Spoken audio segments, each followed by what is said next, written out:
Pepsi, sumagot ka!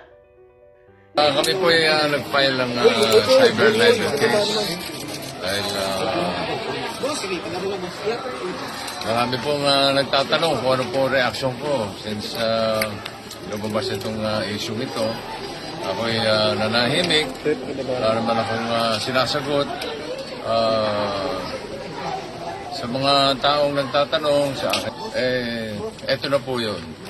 Ito na po yung reaction ko.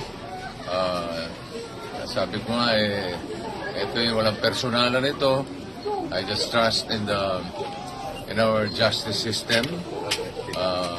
Ako'y laban sa mga irresponsibleng tao, lalo na pagdating sa social media. Bossing lang kay Direk. Pa. May message kayo kay Direk Daryl Yap? Wala naman. Happy New Year. Basta ako naniniwala sa sistema ng ating justisya. Kumonsulta, wala nagpaalam. So, walang consent man. I'm a very private person. Hindi ako yung kuda-kuda. Bossing. Sa ngayon, Public apology. ginawa lang namin ng nararapat. Kung ano yung nararamdaman ko.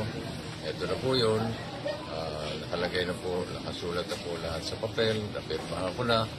Nakapag-oath taking na ako sa fiscal. Kung ano man ang mangyayari sa susunod, yun po ang aabangan.